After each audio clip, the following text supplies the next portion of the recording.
Good to be here. Hello, everybody. I'd like to introduce our panelists, George Nicholas. George, as you know, is the global head of hotels for Savills.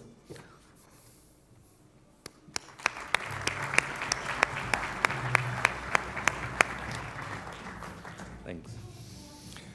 And my friend Chris Day, who is the global managing director of Christie & Company.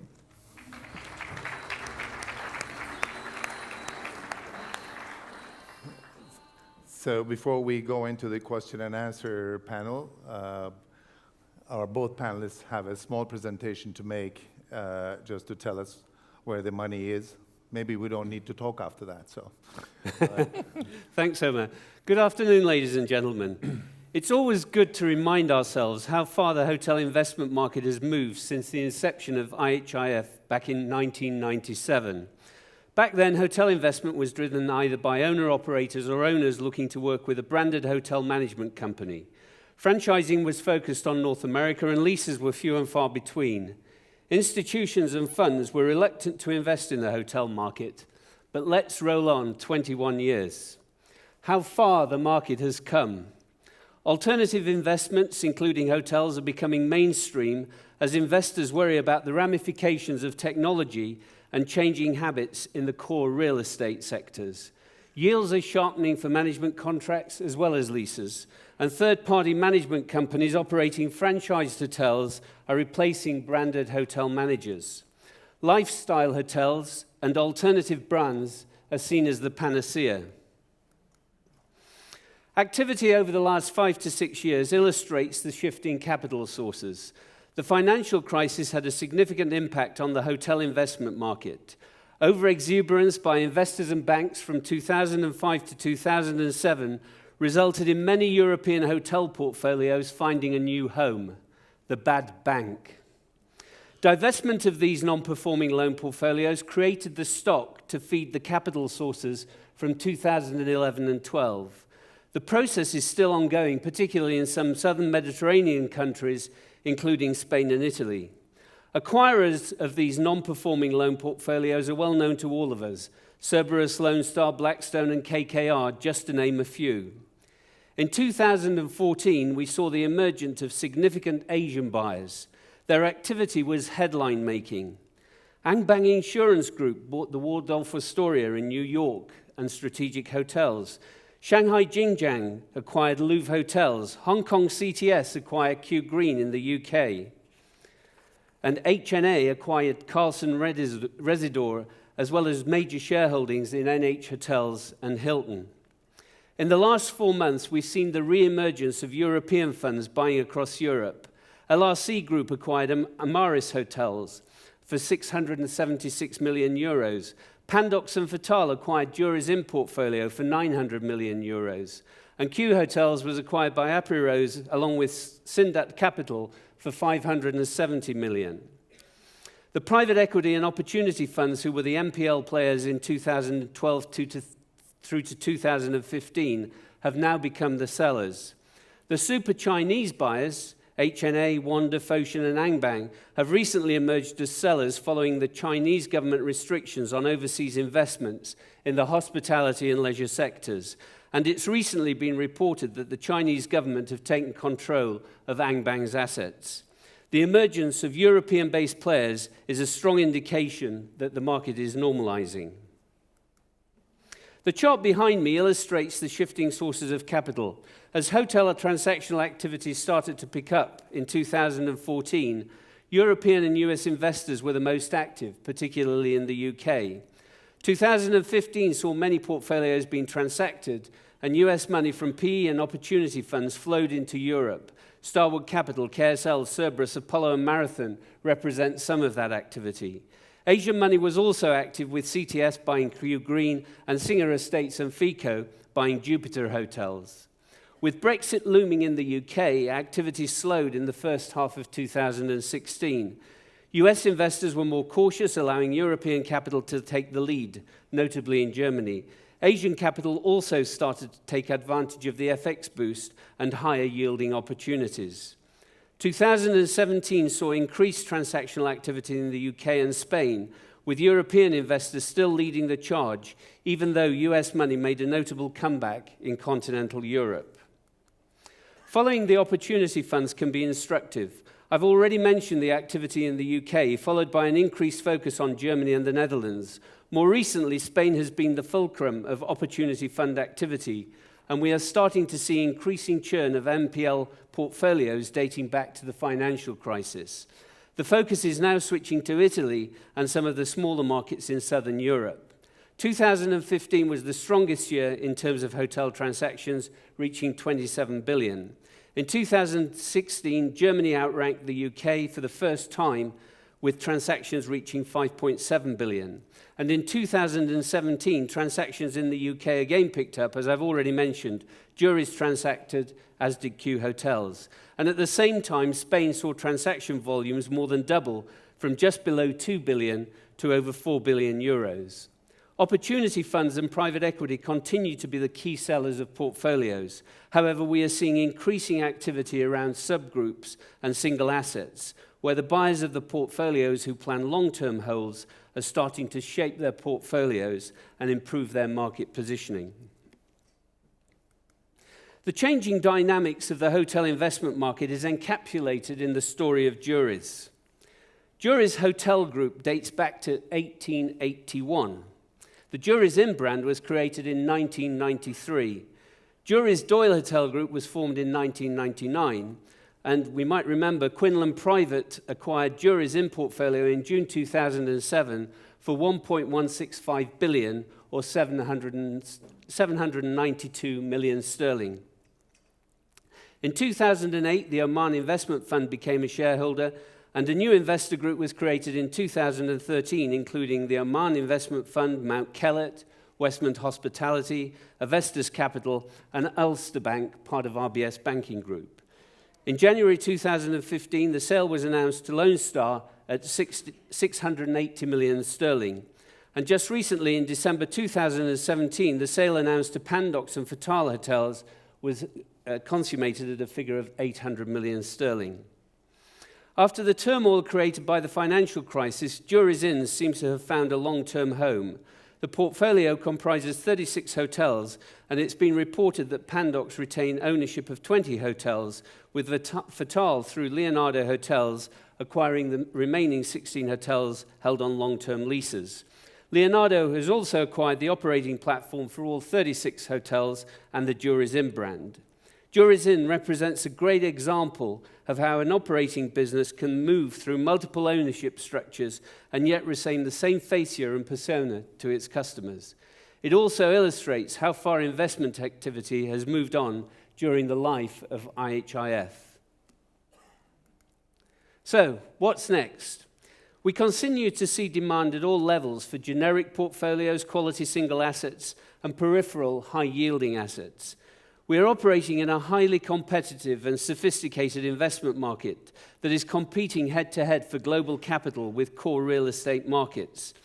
I've no doubt that our market, the hotel investment market, is becoming mainstream. The type of investors we're dealing with and the yield compression we're seeing prove this point beyond any reasonable doubt. We have indeed come a very long way since IHIF 1997. Thank you.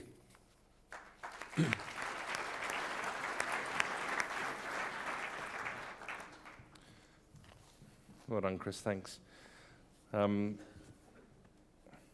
Chris, I completely agree with you. Obviously, I profoundly agree with you that the hotel industry and real estate asset class is becoming mainstream, or is already mainstream, as as evidenced by the amount of people in this room here today. Just turning back to something that Megan said earlier in terms of the investment cycle and the market cycle, and looking at where we are, and she referenced a baseball analogy and saying we're in the late innings, perhaps in extra innings. I'll put it to you that I heard someone the other day say that we're at the beginning of the doubleheader, so maybe into a completely different game and resetting the clock. So I'll leave that one as food for thought. But just kind of unpicking some of Chris's slides that he had up a little bit earlier, we've seen Global transaction activity reached $67.4 billion, which was an 11% decrease from previous year's activity, which was partly driven by a decrease in that transaction activity in the United States.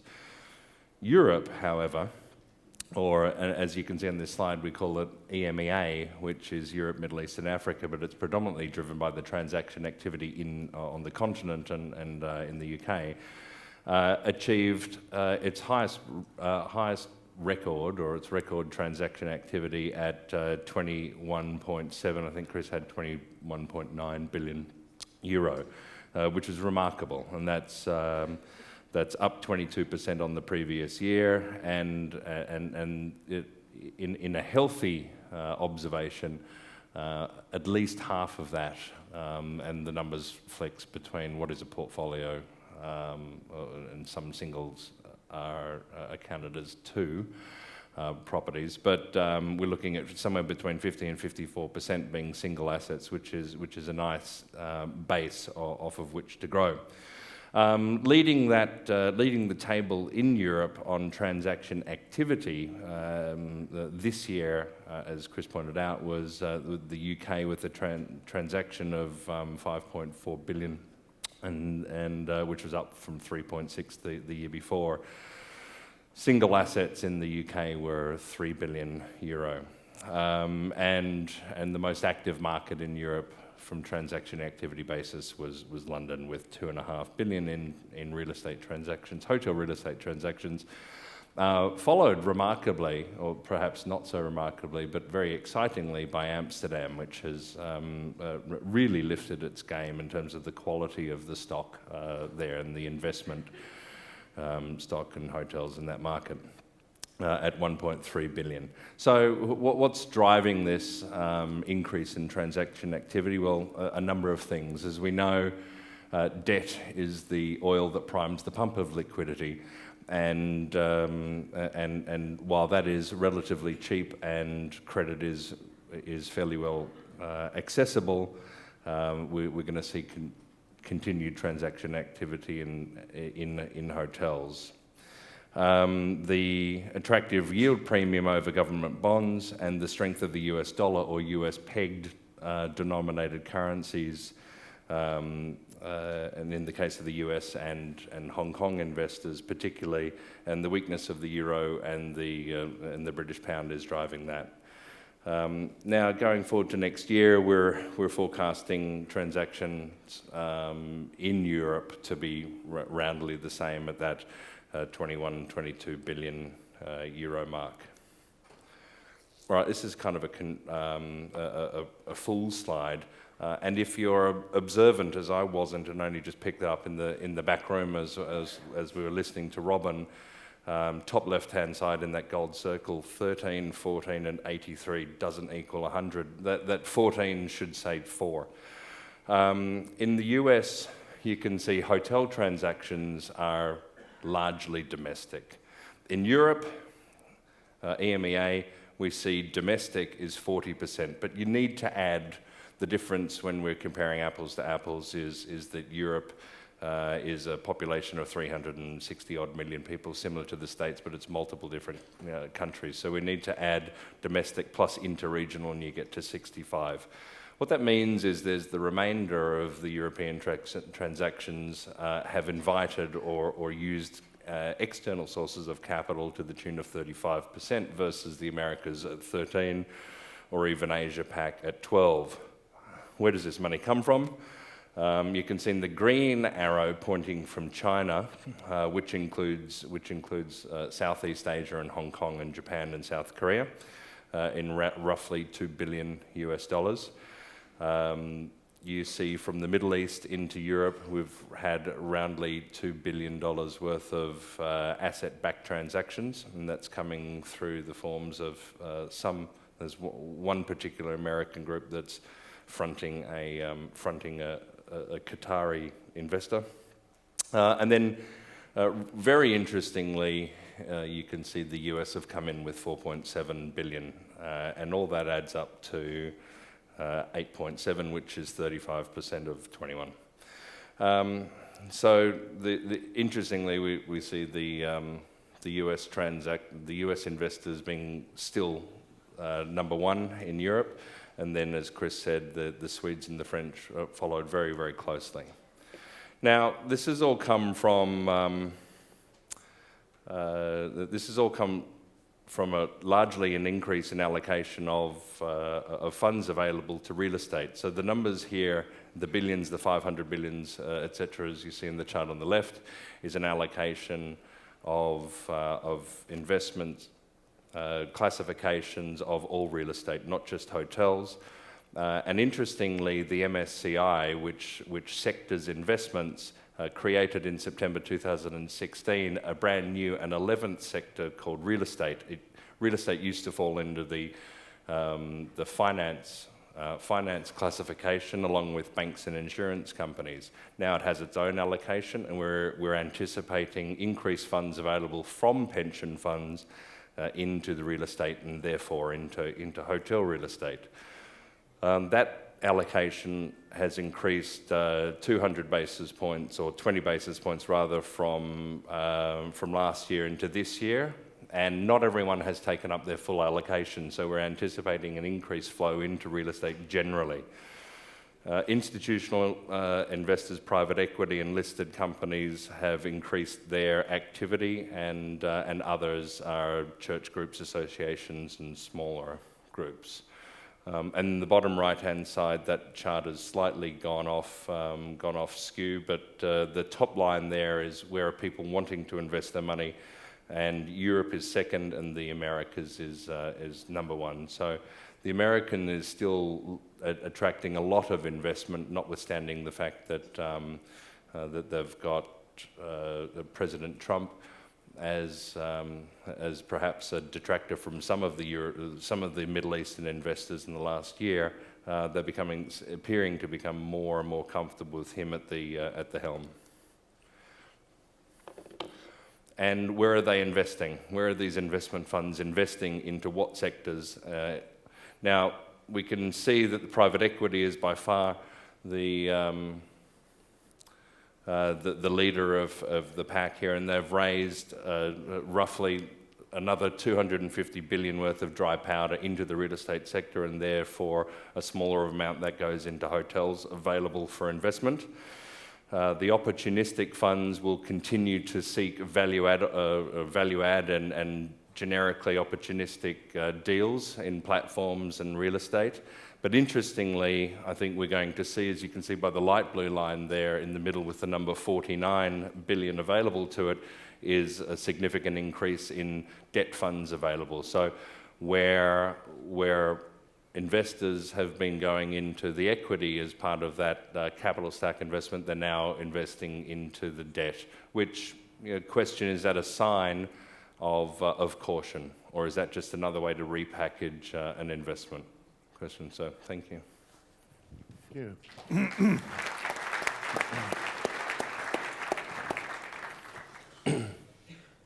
Let's give him a chance to breathe. Let's start with you. When we say that it is becoming mainstream, and we're looking at almost a record high year of hotel investments in Europe, it's the number 2 highest, basically, on the 22 billion mark. Is this, forget about the hotel sector, is the competing asset classes, is there something going on there that causes a shift towards the hospitality piece, do you think, in the residential, commercial real estate, leaving some space for hospitality? Or is it the shining of hospitality that actually drives it?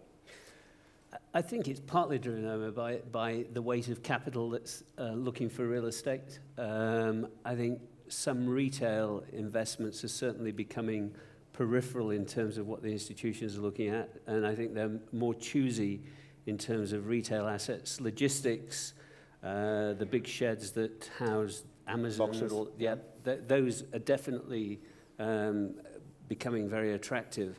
And I think with the weight of capital that's around, I think the desirability of hotels in particular is just moving up the food chain. I think retail is gradually falling down, and offices, again, unless they're really prime, I think are less desirable as an asset class. And as an asset class, it's losing traction because there's a little insurgence of the shared workspace syndrome that is kind of taking over various spaces in real estate.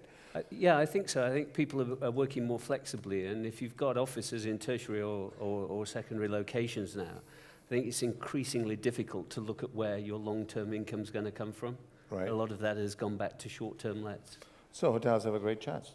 Yeah, absolutely. As an asset class, it's just going to perform within real estate, increasing market share in the future. Is that the prediction? Yes, and I think all the trends, when you listen to the forecasters, are suggesting that more and more people around the globe will travel. We're going to see increasing travel to Europe from Asia, for example, and consequently, the need to provide accommodation for those travelers is only going to increase. Wonderful. And let's go a little bit offbeat again. You caught your breath? Yeah, I'm fine. Yeah, good. We're seeing that there's an interesting element of investment into residential with a view to buy and let, but let into the almost hospitality competing space. Are you seeing any traction there? That would be a competition against hotel investment? I guess, interestingly, one of the unintended consequences of the success of Airbnb has been the fact that it's increased the value of residential real estate, or certainly of letting real estate, where some people would rent an apartment and then go and put it on Airbnb. And we've seen... To the extent creating worries that they cannot find affordable homes for people who live in that city. Precisely, to the extent that some cities have clamped down on the regulations that they're enforcing on people being able to do that. That's just a natural expansion of, I guess, lodging opportunity into that. And is that attracting any institutional attention, is my question? Because individuals, yes, we know that. Individuals, high net worth, they're going into that space with a view to letting it, etc. Is there any scale coming, or in terms of prediction? Because I want to set our conversation as much to the future rather than the past. Yeah. On residential? Exactly, residential with this view of some sort of a high transient letting operation. I guess. I mean, we've seen certainly an increase in the PRS investment into private rental sector across Europe, actually, as an alternative to individual investment. So it's call it corporate or institutional investment into residential. Mm-hmm. So it means that someone doesn't have to buy to own a residential place. They can permanently let, and they've got all the great facilities. So it's more like a very extended stay hotel. Some of them are. Chris, we've seen a huge increase in year-on-year increase on the U.S. investment coming into Europe, and also Europe, Africa, Middle East in general, to the tune of $3-4 billion increase.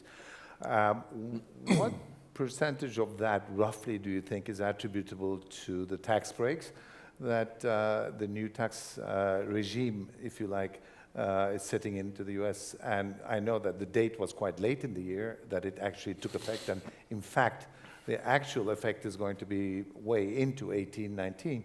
How much of that is attributable to the anticipation of these tax cuts on the big corporations? I don't think we've seen any discernible trends yet. I think those will come through as we move through 2018. The challenge for anybody looking to invest in hotels across Europe is the availability of stock. And at the moment, with the move away from the MPL sellers to more stabilized owners of real estate, I think in the short term we will probably see a diminution in stock. Now, whether those American investors with the tax breaks will compete aggressively against the indigenous European and Asian that's pretty much my question. Yeah, I think it's a question we can't answer yet. What it probably means is that the sharpening of yields that I referred to is likely to continue in the medium term. Right. But I do predict an insurgence again in 18 of the U.S. action based purely on that. Yeah, and the American funds haven't gone away. I mean, they're still doing deals, yes, and obviously they're looking opportunistically. But those guys are still they still need to compete for acquisitions, and a lot of that, the money that I mentioned that had been raised in private equity value-add opportunistic funds, is chasing higher returns, and they're solving for 17 IRR. What we've seen a couple of people attempt to do and move towards is creating more core plus type funds, which I think will be tremendously successful going forward through to 18 to absorb the repositioned and renovated assets that Chris mentioned were bought out of NPLs and then recycled. The value add has been done, and now it's just steady sailing going forward. But these American guys, notwithstanding the fact that they may have a tax break to be able to repatriate money, still need to compete with the Chinese And the Middle East. and some of the Middle Easterners, not the state-owned enterprises who are no longer allowed to invest in luxury hotels outside of China, but the private guys from Hong Kong or the private guys from China, the guy that just sold his portfolio of 500 petrol stations or his soy sauce factory. And he's wanting to get money out of China because those state-owned enterprises can now only invest in China, and it's created this echo chamber, and where it's increased prices and lowered returns. So a low return in Europe is better than a very low return in China. It's true, but we're seeing the Chinese government activity in terms of capping the outflow of capital is pretty selective, and it's not across the board. And I think we're going to still see some interesting deals coming out of there, and because it has been somewhat quasi-political motion going forward, and we've seen totally liberated capital also still available out of China. We're actually eating time pretty fast. To get to micro yield conversations, when we look at across the board in Europe, the transactions, per key numbers range from sort of very typical 150, 170,000 euro per key, all the way to 1.2 million, or all the way down to 30,000. We've seen some trophies at twos and threes, but I'm not putting them into the map for a minute. What do you think is the realistic yield expectation in core Europe? I'm not talking about slightly marginal Europe, in core Europe, Germany, UK, France. Now Spain seems to be very core, a $5 billion transaction. What kind of yield is it investors' appetite listen, I think the wonderful thing about the hotel sector, investing into the hotel sector, is you actually have an array. You can almost design and select the kind of return and risk-reward profile you want for your portfolio. Some people will underwrite a lease and give you fixed income, long-dated income for 20 years, and you can park that into your pension fund. They'll give you a balance and maybe a hybrid, so they'll protect your downside and give you a little bit of the upside, so that can be a little bit more. So you're going from, in Germany and in the UK, you're going from in the 3s to low 4s. And then you can ride the wave of the market if you believe in it, and get a slightly higher return. You might start low, do some things to the hotel, and you might be in at a 5 and up to a 9 very quickly. Hotels are a great investment and they're a natural hedge against inflation. So if you're expecting a high inflationary environment, you go and buy a hotel. You reset the rent every day. Okay, unfortunately, very, very limited time, so one question each. The same question, I'll give you the cash. Where would you go shopping for me? What type? I'm not necessarily asking a geographical question, but also typology, if you like, and geography. I think some of the provincial cities in France are starting to look quite attractive with the onset of the Macron regime. Paris has always been very hot, almost disregarding the political situation, but I think there's some interesting opportunities around the regions of France. Normally, as an agent, you try and tie that question in and the answer in with something that you're just about to sell. Okay, 200. 200. No, listen, you're still going to put your money in London any day of the week, or even in Berlin. There's a lot of appetite to chase even Berlin. Which once was overlooked. But London, Madrid, if you can get your hands on something in Barcelona, buy something in Barcelona. Good luck finding stock, of course. Berlin depends on when the airport opens, which anybody can answer that question. I don't want it to open.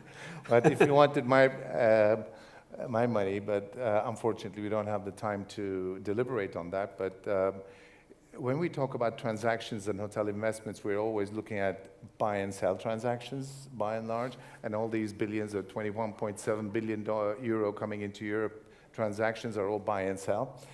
Whereas, of course, my heart is a little bit more on the added value side of things in terms of development, redevelopment, green or brownfield.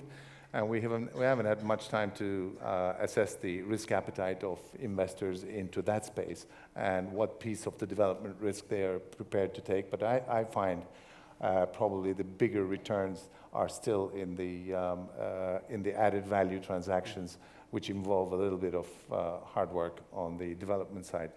Well, thank you very much for your time. Thank you for your presentations, and hope to see you around. Thanks, Evan. Thank you.